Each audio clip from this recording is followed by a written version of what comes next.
My name is Elisa with NatureBox Pet Emporium, and today we're going to show you how to set up an isopod culture.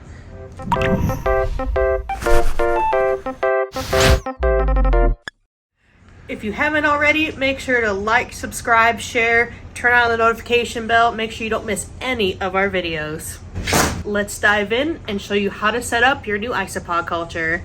We're going to use a very simple setup today, starting with a 6-quart Sterilite bin. These can be purchased from almost any big box store like Target or Walmart for about 99 cents a piece and make a great starting container to house your isopod culture. With the popularity of naturalistic terrariums recently, isopods have gotten hot, and let me tell you why. Isopods make a great cleanup crew for your naturalistic terrarium. Isopods thrive on decaying organic material, and that could mean your reptile or amphibian's fecal matter, their leftover food, or just the natural die-off from your live plants or the breakdown of your substrate in your terrarium. The isopods love to eat all that stuff and turn it into a healthy, nutritious substrate. So isopods come in many different varieties, starting typically around the $10 mark, all the way on up to hundreds of dollars for a single culture. Most cultures are going to be a 5 to 10 count, although counts can vary.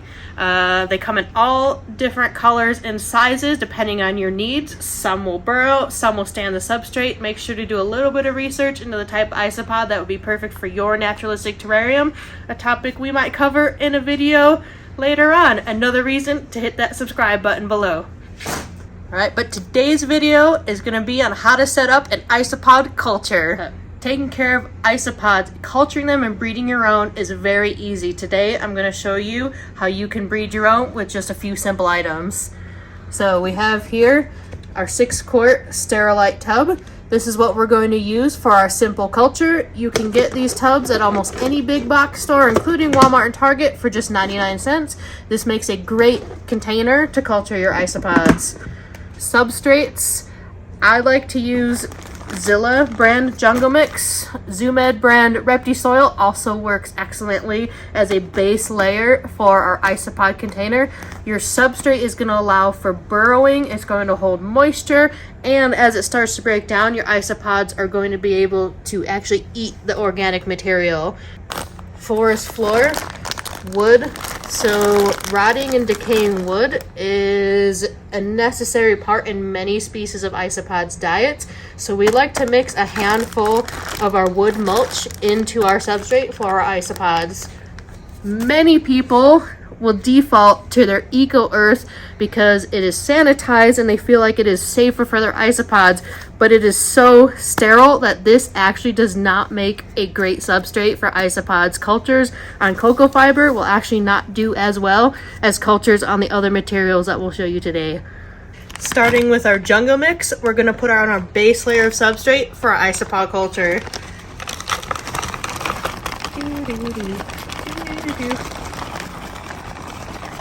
Music to make the contacts faster. Alright, depending on what species of isopod you are culturing, you might need a shallower layer or you might need a thicker layer. Today we're going to use about an inch and a half for our base layer in our isopod culture. Now our wood mulch. And again, as this breaks down in our substrate, it'll help provide food and burrowing opportunities for our isopods. And you don't need very much of it, just a little bit of it mixed into our substrate. A lot of times your baby isopods like to hide among the wood chips as well. One thing I love to add to my isopod cultures is lichen. Lichen and moss are just devoured by many isopod species, and often you'll see a baby boom after feeding these types of materials to your isopods. This lichen is sold by Josh's Frogs, and we actually have it available here in the store.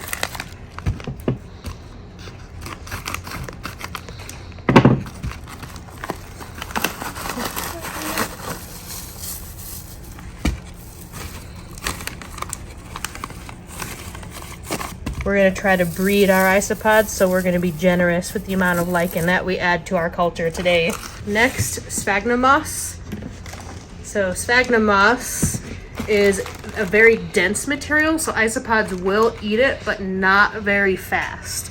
So this we add to our isopod culture to help hold in the humidity and give them microclimates they can retreat to as the culture begins to dry out in between waterings. So we have our bin here of hydrated moss, so it's already nice and damp. And we're going to take a handful of this and we're going to put it on one side of our isopod culture. So this allows us to create naturally in our culture an area of higher humidity and an area of lower humidity. For the final layers, and layers are the key in your naturalistic terrarium or your isopod culture, we're going to put some leaf litter.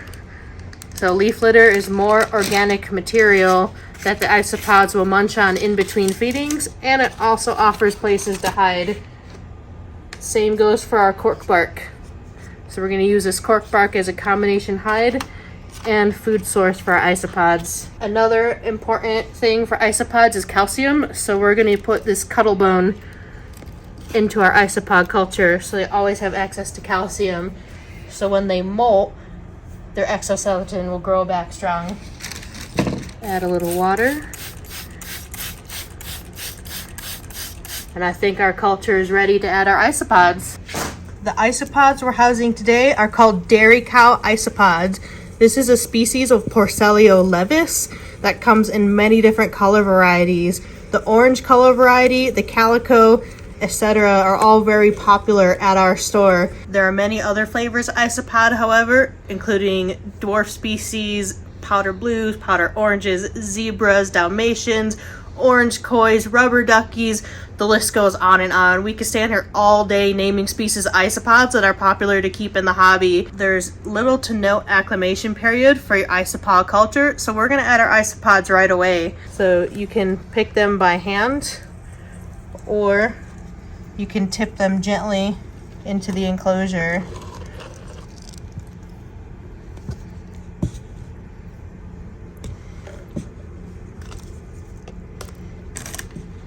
We keep most of our isopods at room temperature in the low to mid 70s. Depending which species you keep, they may need a different temperature range, but most of the common species that you find are going to be easily kept at room temperature. When your culture is new, every now and then you might get a little bit of mold growth, especially on the wet side of the enclosure. That's normal and can be gently removed with a paper towel, or you can add springtails to your isopod culture, because springtails will eat different types of mold and fungus that the isopods won't. That's why in a naturalistic terrarium, many people use both springtails and isopods for all of their cleaning needs. Now that our isopod culture is set up, we're going to close the lid, and we will reopen this lid 2 or 3 times a week for feeding and to allow fresh air in. These isopods should reach reproductive age somewhere around 6 months. Most of the individuals you saw today in this video are at or close to reproductive age, so very shortly we should see some babies in this culture. Now that we've set up our isopods, here's how to keep them alive. Find somewhere room temperature away from a window or drafts to put your isopod culture. We want to open and feed 2 or 3 times a week, a small amount. You want them to finish all of their food by the time you go in to feed again. And that's something that will come with a little bit of time and practice. Less is more. You can always put a small amount and then refeed again the next day or several days later. But if you put too much and it goes bad, you could crash your whole culture. We love to use Repashy's morning wood as a staple. We use high protein fish foods and butternut squash, but we will rotate other items like freeze-dried mealworms, krill, etc. into the diet depending on the species. You also want to water your isopods, so as we're feeding, we will mist water onto the moist side with the sphagnum moss in our culture. The other side with the leaf litter, we keep dry. That way your isopod is able to move between each side and keep itself at the perfect humidity that it needs. So that sums up Isopod 101. If you have any questions, come see us at the store. We're located at Parker and Quincy in Aurora, Colorado. Give us a call, shoot us an email, or comment below. We'll do our best to answer any questions you might have about setting up these isopods. We typically have 24 or more isopod cultures for sale at any given time, so feel free to come on in and start your own isopod culture. Thanks for watching!